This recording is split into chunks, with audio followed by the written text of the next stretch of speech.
इस विशेष deep dive में स्वागत है। आज हमारे रडार पर एक ऐसा विषय है जो आपकी पहली नज़र में शायद एक साधारण सरकारी रिपोर्ट जैसा लगे, लेकिन जैसे जैसे इसकी परतों को उधेड़ते हैं एक बेहद दिलचस्प कहानी सामने आती है। आज हम बात कर रहे हैं हरियाणा के हायर एजुकेशन सिस्टम यानी उच्च शिक्षा ढांचे की। बिल्कुल, और ये डीप डाइव इसलिए भी जरूरी है क्योंकि हमारी चर्चा बहुत से अलग अलग सोर्सेस पर आधारित है, जैसे सरकारी गजेट्स हैं, कुछ नए रिसर्च पेपर्स हैं और हाँ, यूनिवर्सिटीज के ऑफिशियल डॉक्यूमेंट्स भी शामिल हैं। सही कहा।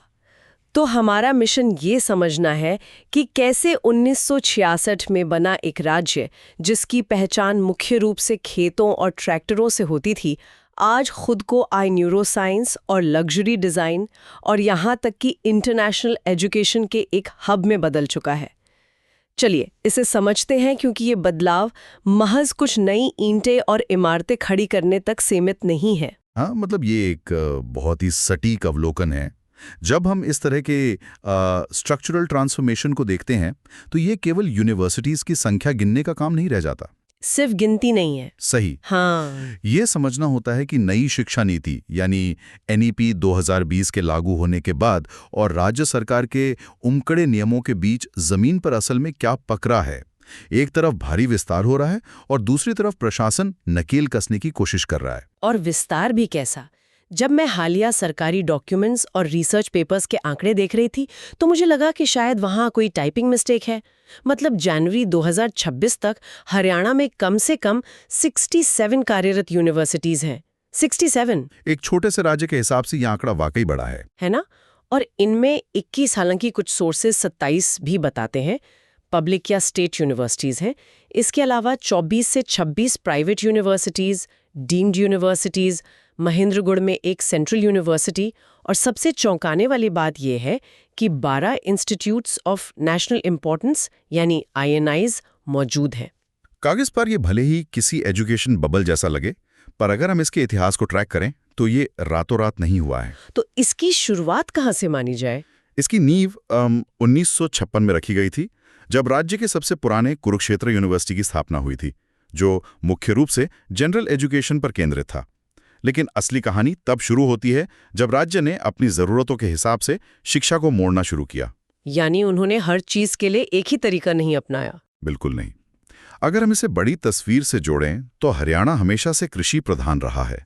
इसी ताकत को भुनाने के लिए 1970 में हिसार में चौधरी चरण सिंह हरियाणा कृषि विश्वविद्यालय स्थापित हुआ, जिसने हरित क्रांति में बहुत बड़ी भूमिका निभाई थी। हाँ, मैं इसके बारे में पढ़ रही थी। सही। पर राज्य वही नहीं रुका। कृषि का स्वरूप बदला तो पशुपालन को वैज्ञानिक रूप देने के लिए 2010 में हिसार में ही लाला लाजपत राय पशु चिकित्सा और पशु विज्ञान विश्वविद्यालय बना। और फिर जब फोकस बेसिक खेती से हटकर हाई वैल्यू फार्मिंग पर गया तो 2016 में करनाल में महाराणा प्रताप बागवानी विश्वविद्यालय शुरू किया गया।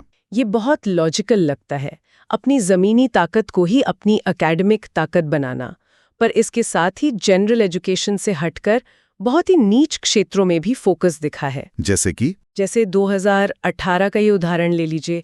कैथल में महर्षि वाल्मीकि संस्कृत विश्वविद्यालय बना और कुरुक्षेत्र में श्री कृष्णा आयुष विश्वविद्यालय। मतलब एग्रीकल्चर से लेकर आयुर्वेदा और संस्कृत तक हर विषय के लिए एक अलग स्पेस बनाया जा रहा है। और यही बात इस इकोसिस्टम को अनूठा बनाती है। लेकिन जो चीज इस राज्य को वाकई पूरे उत्तर भारत का एक आकर्षण केंद्र बना रही है वो है 12 बाहर IIT-IIS का यहाँ होना। हाँ, वो 12 IIT-IIS की लिस्ट देखकर तो सच में लगता है जैसे किसी ने भारत के हर प्रमुख संस्थान का एक हिस्सा यहाँ रख दिया हो। तकनीक और इंजीनियरिंग में देखें तो कुरुक्षेत्र में 1963 से ही NIT मौजूद है। फिर 2014 में सोनीपत में IIT आ गया और 2013 में सोनीपत में ही IIT दिल्ली ने अपना एक्सटेंशन कैंपस खोल लिया। और मैनेजमेंट और डिजाइन में जो उछाल आया है वो उस कॉर्पोरेट शिफ्ट को दिखाता है जो गुरुग्राम और फरीदाबाद के आसपास पिछले कुछ दशकों में हुआ है। 2010 में IIM रोहतक शुरू हुआ। और डिजाइन में तो लाइन लग गई है। हाँ, 2016 में NID कुरुक्षेत्र बना, 2019 में निफ्ट पंचकुला में खुला और एक बेहद विशिष्ट संस्थान 2017 में रोहतक में footwear design and development institute यानी FDDI स्थापित किया गया। फुटवेयर डिजाइन के लिए पूरा एक राष्ट्रीय संस्थान। ये दर्शाता है कि स्किलिंग किस हद तक माइक्रो लेवल पर जा रही है।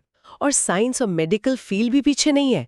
2012 में सोनीपत में निफ्टेम बना, जो फूड टेक्नोलॉजी का बड़ा नाम है। करनाल का ऐतिहासिक NDRI भी है, जिसकी जड़ें 1923 तक जाती हैं। इसे 1989 में डीम्ड यूनिवर्सिटी का दर्जा मिला था। डेयरी रिसर्च में इसका बहुत बड़ा नाम है। और न्यूरोसाइंस के लिए 1997 में मनेसर में NBRC बना। अभी हाल ही में 2024 में रेवाड़ी में एम्स और झज्जर में योग और प्राकृतिक चिकित्सा के लिए CRIYN की स्थापना हुई है। लिस्ट सच में बहुत लंबी है। अगर इन सभी संस्थानों की ज्योग्राफिकल लोकेशन पर गौर करें तो एक पैटर्न उभरता है। इनमें से कई सोनीपत के आसपास केंद्रित हैं। इसे राजीव गांधी एजुकेशन सिटी के विजन का नतीजा कहा जा सकता है। ये कोई आम एजुकेशन हब नहीं है, बल्कि इसे क्लस्टर मॉडल के रूप में डिजाइन किया गया है। क्लस्टर मॉडल जैसे टेक कंपनीज के लिए सिलिकॉन वैली काम करती है, वैसा कुछ? काफी हद तक वैसा ही। एक ही जगह पर अशोका यूनिवर्सिटी जैसी लिबरल आर्ट्स की यूनिवर्सिटी है, OP जिंदल ग्लोबल यूनिवर्सिटी है, नेशनल लॉ यूनिवर्सिटी और SRM यूनिवर्सिटी है। और जैसा आपने बताया, IIT दिल्ली का एक्सटेंशन कैंपस भी वही है। इस क्लस्टर का फायदा ये होता है कि वहाँ एक पूरा माहौल बन जाता है, जैसे फैकल्टी का एक्सचेंज और रिसर्च में कोलैबोरेशन। बिल्कुल। और इंडस्ट्री का सीधा जुड़ाव। ये प्रोफेशनल कोर्सेज जैसे लॉ, मैनेजमेंट और टेक्नोलॉजी का एक ऐसा पावर हाउस बन गया है जो पूरे साउथ एशिया से छात्रों को आकर्षित कर रहा है। सुनने में तो ये सब बहुत शानदार लगता है। एक world class education city, 66 universities, 12 IIMs। पर जब कागज पर इतने भारी भरकम आंकड़े होते हैं तो एक सवाल जरूर उठता है, क्या इन सभी संस्थानों में शिक्षा का स्तर वाकई इतना ऊंचा है या कुछ सिर्फ डिग्री बांटने की दुकानें हैं? ये एक बहुत लाजमी सवाल है। क्योंकि अंबाला के सनातन धर्मा कॉलेज के एक रिसर्च पेपर में जब मैं NAC एक्रेडिटेशन का डेटा देख रही थी तो तस्वीर कुछ अलग ही नजर आई। NAC यानी national assessment and accreditation council, जो किसी भी यूनिवर्सिटी की क्वालिटी परखने का एक राष्ट्रीय पैमाना है। इसे आप संस्थान का हेल्थ चेकअप मान सकते हैं। और जब हम ये डेटा देखते हैं तो आंकड़े सच में थोड़े निराशाजनक हैं। 21 पब्लिक यूनिवर्सिटीज में से केवल 7 के पास ही ये मान्यता है। और प्राइवेट यूनिवर्सिटीज का हाल तो और भी गंभीर है। 24 में से सिर्फ 5 प्राइवेट यूनिवर्सिटीज के पास NAC की मान्यता है, जैसे SRM, अल-फला, MIT, नॉर्थ कैप और महर्षि मार्कंडेश्वर। यहाँ तक कि जो 10 डीम्ड यूनिवर्सिटीज हैं, उनमें से भी सिर्फ 5 को ही मान्यता मिली है, जिनमें लिंगाया, मानव रचना, NBRC और OP जिंदल शामिल हैं। वैसे आगे बढ़ने से पहले ये क्लियर कर लेते हैं कि डीम्ड यूनिवर्सिटी क्या होता है। ये शब्द बार बार आता है, इसका टेक्निकल मतलब क्या है? आसान भाषा में कहें तो जब कोई संस्थान किसी विशिष्ट क्षेत्र में बहुत अच्छा काम कर रहा होता है, पर वो टेक्निकली एक पूरी यूनिवर्सिटी के रूप में स्थापित नहीं हुआ था, तो केंद्र सरकार उसे डीम्ड टू बी यूनिवर्सिटी का दर्जा दे देती है। यानी उसे एक यूनिवर्सिटी के समान ही मान लिया जाता है। सही, जिससे उसे अपने कोर्स डिजाइन करने और डिग्री देने की आज़ादी मिल जाती है। ये एक तरह का फास्ट ट्रैक प्रमोशन है। समझ गई। पर सवाल वही आता है कि अगर इतनी आज़ादी है तो NAC मान्यता का प्रतिशत इतना कम क्यों है? इसका एक टेक्निकल कारण भी है। कई सरकारी और प्राइवेट कॉलेज जो इस इकोसिस्टम का हिस्सा बने हैं, वो पिछले 5 वर्षों के भीतर ही बने हैं। NAC के नियमों के मुताबिक मान्यता पाने के लिए किसी भी संस्थान का एक निश्चित समय तक चलना और कम से कम 2 बैच का पास आउट होना जरूरी होता है। तो बहुत से नए संस्थान अभी अप्लाई करने के योग्य ही नहीं हुए हैं। चलिए, नए संस्थानों की बात तो समझ आती है, लेकिन इस शिक्षा के बाजार का एक अंधेरा पूर्ण हिस्सा भी है। UGC ने हाल ही में 32 फर्जी यूनिवर्सिटीज की एक लिस्ट जारी की है और सबसे परेशान करने वाली बात यह है कि 2026 में इसमें 10 नए नाम जोड़े गए हैं। ये बहुत गंभीर मुद्दा है। जब कोई राज्य एजुकेशन का इतना बड़ा हब बनता है, तो वहाँ एजुकेशन माफिया या फर्जी संस्थानों का पनपना एक खतरनाक साइड इफेक्ट बन जाता है। और ध्यान देने वाली बात है कि उस लिस्ट में अकेले दिल्ली के 12 फर्जी संस्थान शामिल हैं। हरियाणा का भी एक नाम इस लिस्ट में प्रमुखता से आया है, फरीदाबाद की मैजिक एंड आर्ट यूनिवर्सिटी। उन छात्रों के बारे में सोचकर दुख होता है जिन्होंने यहाँ दाखिला लिया होगा। सालों की मेहनत और लाखों रुपए की फीस के बाद पता चलता है कि उनकी डिग्री की कोई कानूनी अहमियत ही नहीं है। इसीलिए क्वालिटी कंट्रोल और कड़ी प्रशासनिक निगरानी समय की सबसे बड़ी मांग है। जब इतने सारे संस्थान खुलते हैं तो सिर्फ एजुकेशन की क्वालिटी का ही नहीं, बल्कि राष्ट्रीय सुरक्षा और जनहित का भी बड़ा जोखिम पैदा होता है। सरकार ऐसे में चुप नहीं बैठ सकती। यह बात सच में बहुत दिलचस्प हो जाती है, क्योंकि ठीक इसी जोखिम और जवाबदेही से निपटने के लिए 22 दिसंबर 2025 को एक ऐतिहासिक कदम उठाया गया। सरकार ने Haryana private universities amendment bill 2025 पारित किया। ये कानून प्राइवेट यूनिवर्सिटीज पर इतना कड़ा रुख अपनाता है जो पहले कभी नहीं देखा गया। लेकिन इस बदलाव के पीछे का बैकग्राउंड समझना जरूरी है। ये बिल हवा में से नहीं आया, इसके पीछे एक बहुत बड़ा घटनाक्रम था। हाँ, डॉक्यूमेंट्स में फरीदाबाद के अल-फलाह यूनिवर्सिटी के मामले का प्रमुखता से जिक्र है। और यहाँ ये स्पष्ट करना जरूरी है कि हम किसी को दोषी या निर्दोष नहीं ठहरा रहे हैं, बल्कि सिर्फ उन तथ्यों को रख रहे हैं जो सरकारी और न्यूज सोर्सेज में दर्ज हैं। बिल्कुल, हम सिर्फ फैक्ट्स पर बात कर रहे हैं। 10 नवंबर को दिल्ली के लाल किले पर हुए ब्लास्ट के मामले में इसी यूनिवर्सिटी के फैकल्टी सदस्यों का नाम सामने आया था और इसके कुछ ही समय बाद यूनिवर्सिटी के संस्थापक को प्रवर्तन निदेशालय यानी ईडी ने मनी लॉन्ड्रिंग के एक केस में गिरफ्तार कर लिया। ये सच में किसी थ्रिलर मूवी की स्क्रिप्ट जैसा लगता है। एक तरफ एजुकेशन दी जा रही है और दूसरी तरफ इतने गंभीर आरोप। जाहिर है इस घटना ने राज्य सरकार के लिए एक अलार्म बेल का काम किया होगा। एक छात्र की नजरिए से देखें, वो किसी संस्थान में पढ़ रहे हैं और अचानक पता चलता है कि मैनेजमेंट इतने गंभीर सिक्योरिटी और फाइनेंशियल मैटर्स में उलझा है। उनकी डिग्री का क्या होगा? इसी पैनिक ने सरकार को एहसास दिलाया कि पुराने कानून में बहुत बड़े लूपहोल्स थे। सरकार के पास ऐसे संकट के समय हस्तक्षेप करने का कोई ठोस अधिकार नहीं था और इसी लूपहोल को बंद करने के लिए कानून के सेक्शंस जैसे 34A, 34B, 44, 44A और 46 में बड़े बदलाव किए गए हैं। अब कोई भी प्राइवेट यूनिवर्सिटी अपनी मर्जी से कुछ नहीं कर सकती। नया कोर्स शुरू करना हो, सीटें बढ़ानी हो या कोर्स का नाम तक बदलना हो, सरकार की पूर्व स्वीकृति लेनी ही होगी और डीम्ड अप्रूवल का नियम भी खत्म कर दिया गया है। ये डीम्ड अप्रूवल का पॉइंट बहुत खास है। पहले क्या होता था कि अगर किसी यूनिवर्सिटी ने नए कोर्स के लिए आवेदन किया और सरकारी विभाग से तय समय में कोई जवाब नहीं आया, तो यूनिवर्सिटी उसे स्वतः स्वीकृति यानी डीम्ड अप्रूवल मान लेती थी। अब ये पूरी तरह बंद है। जब तक लिखित अनुमति नहीं मिलेगी, कोई बदलाव नहीं होगा। और अगर कोई नियमों को तोड़ता है तो 10 लाख से लेकर 1 करोड़ रुपए तक का जुर्माना तय किया गया है। गंभीर मामलों में जैसे अल-फलाह जैसे केसेस में सरकार कोर्स रद्द कर सकती है या यूनिवर्सिटी को फेज्ड डिसोल्यूशन यानी चरणबद्ध तरीके से पूरी तरह बंद कर सकती है। इस बिल का एक और सबसे बड़ा हिस्सा है एक एडमिनिस्ट्रेटर यानी प्रशासक की नियुक्ति। आपातकालीन स्थिति में सरकार एक व्यक्ति या 5 सदस्यों की समिति को एडमिनिस्ट्रेटर बनाकर बिठा सकती है। ये एडमिनिस्ट्रेटर संस्थान की संपत्तियों, बैंक खाते और रोजमर्रा के काम का पूरा कंट्रोल ले लेगा, ताकि मैनेजमेंट चाहे जहां भी हो, छात्रों की पढ़ाई और उनका भविष्य प्रभावित ना हो। ये एक महत्वपूर्ण सवाल खड़ा करता है कि एक राज्य सरकार को इंस्टीट्यूशनल ऑटोनॉमी यानी संस्थागत स्वायत्तता और जनहित या राष्ट्रीय सुरक्षा के बीच कैसे संतुलन बनाना चाहिए। ये एक पुरानी दुविधा है। ऑटोनॉमी इनोवेशन के लिए जरूरी है, पर सिक्योरिटी और स्टूडेंट्स के फ्यूचर के लिए सरकार को एक इमरजेंसी स्विच अपने हाथ में रखना पड़ता है। ये 2025 का बिल वही स्विच है।